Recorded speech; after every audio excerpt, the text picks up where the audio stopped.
it could potentially be a viable option down the road. I saw that presented, and the first thing that came to mind was that we have those 20 extra elementary schools than Seminole, yet the same budget. It's not something our community wants to look at right now. I'm sure of it, but I would like us as a district to maybe keep looking at that model and seeing, is there a potential for education in our community for that to be a viable option, as we could consolidate and then give a bigger raise, consolidate, give a bigger raise. I mean, is that a potential for a long-term solution for one of our major issues of compensation? So, you know, that wasn't the highlight of this presentation, but I definitely took that away from this presentation, along with the hard decisions that have been made probably within each of our departments when I look at the projections for eliminating positions. I do have one concern, because this is the first time I've seen that one slide. The presentation that you sent us didn't have it. So the tech associates, I feel like we're already so short-handed in ET. Not looking for an explanation right now, but that one jumped out at me, of how are we going to maintain, well, we have more and more students going online. How are we going to support that? But I'm sure you've looked into it. I'm sure Mr. Cheatham has either expressed his concerns or support in the background. And that's all my comments. Thank you, sir. Thank you, Ms. Toskovich. Ms. Balfour, if I may take a moment just to respond. I want to use the opportunity to, one, just acknowledge senior cabinet's work to come around this very difficult circumstance. And every single cabinet member came to the table understanding that we all had to come together and address the challenge that was ahead of us, and really look at our work and the service we were providing and begin to prioritize. And Mr. Cheatham, just he's the stand-up individual we all know him to be. I'm not going to tell you he's pleased about losing tech associates. I'm not pleased. But he knew that this is what we needed to do, and he accepted that work and challenge. And he is digging into his staffing and his allocation of the positions. I will say, for our tech associates that are out there, we have current vacancies in those positions. No one is going to be losing their job. There's going to be no announcement of that coming from this meeting. But there's going to be a reallocation of duties and responsibilities. And he said we'll do everything we can to make it work and provide quality service. But I have to remind, I know our board understands it. I have to remind our public. We're in the people business. We serve kids, we serve parents, we serve our community, and it takes people to serve in that capacity. And when we take away workforce, we are at the place we can't maintain the same level of service we've always been able to provide and maintain. It doesn't mean we'll compromise the quality of service, but the level of response and turnaround time is likely to take longer, and we're going to need some grace and flexibility as we work through these adjustments and account for the reduction in workforce. It's no light decision that we're transitioning out our media assistants across our schools. I've been in, I think, just about every single media center in this district. And when I go into our media centers and I see the literacy focus for our kids, I see online learning going on, I see a media specialist, an assistant engaging with our kids in a little small group learning environment, or there's makerspace going on over in this room. That's what we want for our kids.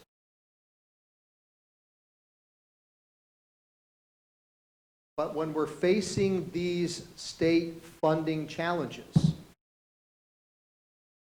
we have to make difficult decisions. So I want to emphasize to our media assistants, this was not an easy decision. I want to emphasize to our choice school, choice program students and their families. We've been through the challenges and the difficulties of eliminating regional busing in the past. Not what I want to experience again with our community. This is not what I want for our, we talk about equity, access, and opportunity. We're faced with the harsh reality that we've got to maintain access, opportunity, and equity for all of our kids, and regional busing, because it is an optional service, and now we find ourselves in a place with the additional compounded challenge of it being an operational, not just a financial challenge. It begins to impact and affect the equity, access, and opportunity of many other students in our other schools. And I don't want to put against and others. We want everything for all of our kids. I'm just trying to emphasize how difficult these choices and decisions have been for our district, and not where we projected to see ourselves 10 or 12 months ago. So I will make one last comment before I turn it back over to the board for any questions.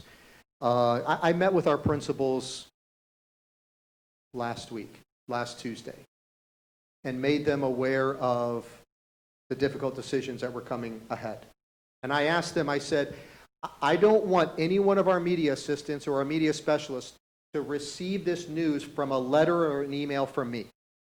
They need to hear from you. And with love and compassion, I'm asking and imploring you, please reach out to them personally and have a sit down, have a conversation, and assure them that we're going to walk this out together. We're going to provide as much stability as we can in this coming year. No one is going to be laid off. And I know we're going to have media assistants or specialists respond to, displeasure or disappointment to this situation, and I understand. I share it. But I want to express my thanks to our principals who connected with our media assistants and specialists over the following days last week to provide the assurance we're BPS family. And we're going to walk out these tough times together and do everything we can to uphold the commitments that I shared of supporting an excellent workforce. So, Madam Chair, I appreciate the additional privilege of just sharing a little bit more of the heart and what has led to the decisions. And Ms. Deskovich, thank you for those comments. Any other board members wish to comment or question? Ms. Campbell? So first of all, the thing that I appreciate the most about the way that you've worked through this is that we aren't doing any layoffs, because I know that was it's all a difficult decision to make through, but I appreciate that you continue to work and find a way to not do that with layoffs this year, and so that people have time to make the transition. The regional busing is a really tough one, and we have sat in meetings and impassioned, speeches. We need to keep this opportunity. But one of the very first things that occurred to me when we were talking about when the COVID pandemic hit is, no matter what things look like as we reopen, the busing challenges that we faced, especially over this last year or two with regional busing, where we have, a shortage of drivers one day, and we've got students at Central, 100 students hanging out waiting for their buses to get there for 30 minutes after school. Those kinds of things just really don't need to be happening when we've got, need to get students on buses safely and less crowded than they usually are. So another thing that we really, really hate, and I know that you do as well, is that we're having to do this at this point in the year when parents have already made their decisions of where their children are going to school next year. But it's it's not just hard work, it's gut-wrenching work that you guys have done, and I appreciate that. And I think that's it. I had something else, but I lost it. Thanks, Madam Chair. If it comes back to you, let me know. If I may, Ms. Campbell, thank you for that acknowledgement with regional busing. And I absolutely, I've shared with the board, it devastates me to be bringing this to our community in the turnaround time that they have to begin working through the adjustments. I want to provide them the assurance that our school choice and program choice office is prepared and ready to assist them with whatever questions and needs that they may have. And we will do everything we can to work with them through processing this information. Our school choice and program schools obviously are already aware, and they're very prepared and ready to work with parents and students for the coming year to do everything we can to support them. Thank you. And I would just let the public who is listening be aware that the waitlist opportunities are still open. The waitlist windows are open currently through, I believe, the middle of July. So, Thank you, Mr. Susan. Unless Ms. Google Somebody wants to go wanna- first. Well, first I want to thank you very much for the presentation. I can't say that I'm jumping up and down. I think you know my feelings about regional busing, and I feel that we have so many great programs that I'm concerned for our students. We are a district of choice, and this just makes it harder for some of our parents to get to the schools that they would like their children to. I'm not saying that it's wrong. I'm saying that it is very difficult, and I have some concerns for some of my students. Well, across the district of, darn, I wanted to go this program, and I don't have any way to get there. That's upsetting to me. It is concerning to me. I don't have a good answer at this point of how do we solve this, but I want to go on record that I am struggling with us not having regional busing. Thank you, Ms. McDougall. Mr. Susan. First off, I want to say thank you to Dr. Mullins. I will say this publicly until the day I'm done with Brevard Schools or when my children are out. You are the first superintendent that has taken on the insurance with all effort in. And that, to me, has been a difficult thing for 14 years in this district is that the superintendents have allowed a blind eye to it and impacted negatively our employees and our budget. And you sat down and said, no, that's not acceptable. All the way to the last point where you're still taking on ideas to try to fix it. That goes a long way for me, and I know it goes a long way for other people in the fact that you're willing to roll up your sleeves on that tough issue, because it is tough. So I wanted to give you credit for that. The other thing is that I agree with you, Ms. McDougall. I agree with you on all your sentiments with choice busing. Here's the problem I came down to, because if there's anything out there, my district, I think, has the highest percentage of kids that are in choice busing. So when I'm looking at it and I'm saying, my gosh, I mean, these are opportunities, these are kids that have signed on, this is things that are going on, and these kids have dreams to go to these schools. But here's what it is. We are faced with the very simple fact that there may not be a bus showing up to pick those kids up. And what I mean by that is that it's a workforce issue. This entire thing has a little bit to do with the budget for me, but it is a workforce issue. The majority and percentage of our bus drivers are all in the special class for COVID. How many of them may not come back? At any given time right now, we have 30 to 40 bus drivers throughout the district that are sick, that are out. And we're already 30, 40, 50 bus drivers down. We have people that are at each one of the locations that are literally leaving their posts that aren't even bus drivers to cover bus route. We have bus drivers that are trying to cover other bus drivers' routes by packing more and more kids in. That was pre-COVID. So what I want everybody to understand is that the issue is deeper than us just trying to save $1 million. Because I think a lot of people out there are going to say, well, we can make up the funds. We can try to do. No. We're looking right now at an opportunity that there may not be that many bus drivers to come back to fill the positions that we have, and that choice busing is a huge workforce issue. I know that I receive daily, sometimes weekly emails from people that are bus drivers and individuals saying we've got to have some relief. We pushed to try to give raises to our bus drivers so that we could attract more from SCAT and from around surrounding counties. It is a workforce issue. With a targeted class and an already decimated workforce in that area, it's going to be hard to just field buses, period. And I think that that's where it comes to is that we can continue to make the choice of, yes, we're going to provide these choice programs, we're going to do these things for them, and then hope that there's enough kids that come back or enough bus drivers to make that choice. But we may be facing a choice where we don't even have enough bus drivers for those positions, needless to say. So for me, I made the choice based on workforce to support the superintendent's recommendation. And I'd value anybody that says this is ridiculous, you promised, look at the workforce issue, talk to the bus drivers, go to the regional positions and say, hey, tell me about what you're dealing with, because it is scary how many of our employees that are not, that have the bus driver certification, that are former bus drivers that have moved up in our organization, that are covering bus routes and not actually performing what they should be at transportation. So with that, I just wanted to kind of say thank you, and I support your recommendation, Dr. Mullen. Thank you, Mr. Susan. I just want to add, he mentioned, he is absolutely right. We have had non-bus driver employees stepping away from posts to cover buses, but they are certified bus drivers as well. They're all credentialed. Just wanted to clarify that. Thank you, sir. Thank you for clarifying that, Dr. Mullins. That made me choke a little bit when he said that as well. So I have, as you all know, been an incredibly strong proponent of regional busing. And for a lot of different reasons, but especially because, and you know, pardon me getting on my soapbox once again, but District 1 is, for all practical purposes, pretty close to a choice desert.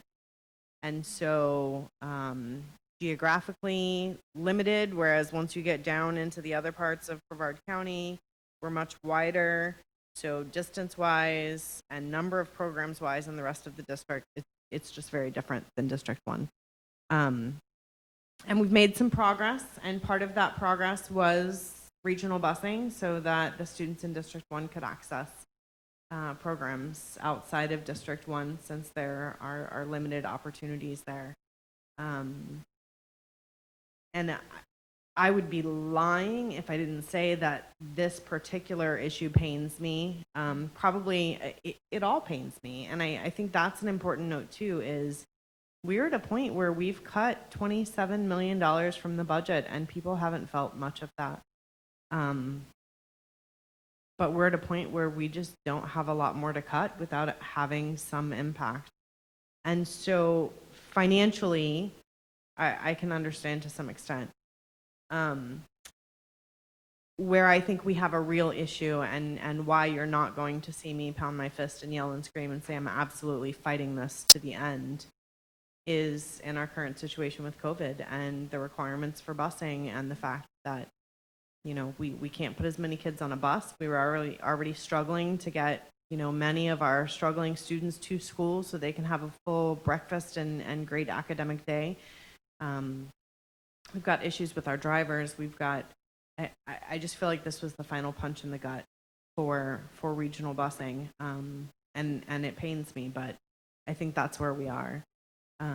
But I'm not giving up totally on my soapbox because I think, you know, Dr. Mullins did a great job last time that we were together discussing the passion and commitment from his perspective, but also I think the board has been very much on board with the importance of equity and access and opportunity in our district. And that is incredibly important to me as well. Not to say it's more important to me than the rest of you, but it is a major issue for me and something that truly keeps me up at night in the role that we play. And so my ask would be that we make a commitment to figure out how we move forward with equity in our district with the removal of the regional busing. And I believe there are solutions there and ways that we can get there. If you go back to Dr. Mullins' presentation, there are some non-recurring dollars that are currently not allocated that could potentially be utilized to start to develop some framework to work on equity within our district. It's not going to fix it all by any means, but I think that we have to make a commitment, especially in this particular day and time, to start addressing those issues of access for our students and ensuring that we are helping them all to get opportunities and support to be successful going forward. And so that would be my ask, is if we could potentially, as a board, give some recommendation. We're not voting on this budget today, but I would like for us to make a commitment to prioritize that in the work that we're doing going forward. With that, I will get off my soapbox. Ms. Belford? I support that. It's the 600,000 you're talking about, if not a portion, or I don't know if Dr. Mullins already has something planned in mind, but I think that that's definitely a good use.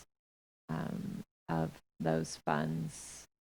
I do worry about the children that are accessing programs that now will not have access to programs. I think that, I don't know if there's some other community solution there, if there's a nonprofit that could pick up some funds for a transportation van. There's some parents that can step in and fill this gap that have just been using it because it's easier, and then there's some that just won't be able to get the program now. So I don't know if somebody's out there watching and they've got a great third-party solution. We would love to hear that, and I'm sure there's some way we could connect that to happen. But my last comments, I just want to, Dr. Mullins talked about our media assistants, and that is by far and large the biggest impact I think that comes out of this whole list of cuts that I'm looking at. And I appreciate you speaking to how important they are and how we do value them. I am curious, I know we've had discussions before when we got the evaluation, when we compared district to district, not the one that the gentleman did today, but the, I can't think of his name, but also through the superintendent's. Jim association. Hamilton. Yes, that report. Other districts like ours do not have media assistants at all, if I'm correct. Is that? So several months, a few months ago, 2 or 3 months ago, did a look at other districts across the state and how they were staffing their media centers, and there's every possible combination. There was at least, I think we surveyed 10 or 11 districts. At least half of them only have one or the other. Some media centers only have a media assistant. They don't have media specialists. Some have a media assistant and other kind of support staff that appears it could be shared with the front office, but then spends time in the media center and that type of thing. So very few districts that we surveyed have staffing of both positions. A total an allocation for that. Okay. I'm wondering if we could look into, I know we've gotten quite a few emails from media specialists on what are we going to do now? They don't know how to function because they have their whole system where the media assistant is helping kids that are coming in to check out books while they're doing things with classes. And so maybe we could somehow connect our media specialist with media specialists of district. Maybe there's some creative solutions that we just aren't thinking of to support and help them. I do know that they do coordinate. They work on other things. They're working on standards yesterday, but we do still have some elementary schools that are the smaller, under 500, correct, that don't have a media assistant. So I'm sure they'll be able to share their ideas of how that. I know West Melbourne School for Science once upon a time was less than 500, and we didn't have a media. So they used volunteer crews and A things few of like my that. schools don't, but they are smaller. I don't want to and so- downplay at all the negative impacts of this because they are so valuable to all the different programs that are being run every day in our media centers. So, but they have that opportunity to, even within the district, to work together. Thank you. I'll just add, I was with a principal last night, one of our elementary principals last evening at an event, and she was sharing, I said, how did your conversation go with your media assistant? And she says, it was okay. I just assured her we're going to work through it together. And we're going to look for other options, and I'm going to help you seek other employment opportunities you'd be interested in the district. And and the conversation then transitioned with her media specialist and said, we're going to be okay. We can work through this. We can find alternatives, and we'll tackle this as a team like we always do. That's just a testament to the leadership in our schools and our principals, doing everything they can to work through it in the most positive way possible. So appreciate that.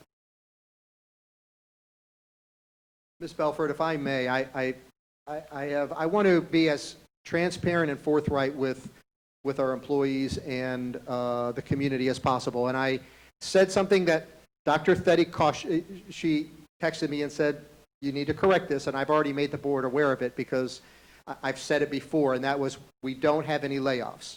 So we are currently in the bumping process with instructional assistants. And by virtue of that process with seniority, there is the highly unlikelihood of layoffs. It is a process we go through every year.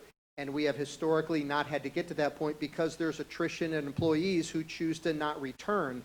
But we don't know that until we go into the process. So we will work as valiantly as we have in the past through the instructional assistant bumping process. Work through that. I know it causes some concern. We've heard some parents particularly about the instructional assistant who is supposed to not be returning to their school. And Dr. Theddy and her staff know about all of those circumstances and situations and work so hard to work through them with the school, with our employees, with families, to provide as much stability and continuity as we can. So I just don't want someone to come back and say, Dr. Mullins said there's no layoffs, but I have this letter that says we're in the bumping process and I could be laid off. It is part of our normal process every year, and I'm very optimistic we'll be able to work through that and provide employment opportunities for all of our IAs. Any additional comments, questions? I would just add thank you for, and I think this Lisinski mentioned in her part that we've already addressed some of the CARES Act, well, you talked about it as well, the number, but that we already have some of those already planned for as far as some of these positions that are going to help us in this year. That's going to be so important to make sure that our students are academically ready and made up. So thank you for starting to address that, because there have been questions, what are we doing with all the CARES Act money? So looks like we've already have plans to put it to really good use. So thank you. Dr. Mullins, any direction that you need from the board? Are you ready to march forward? No, I believe I understand the support of the board. We will be moving forward with all of the reductions and cuts, eliminations that I presented. We'll be communicating and working closely with our media assistants, most affected, reassuring them that we're going to work through this year with them, and they'll continue to have employment. And then, of course, we'll be reaching out to our regional bus students and families and providing every support we can as they reevaluate and consider the impact that will be on their families. Thank you. Very good. Thank you. Thank you, Ms. Lisinski, Mr. Collins. We appreciate you very much.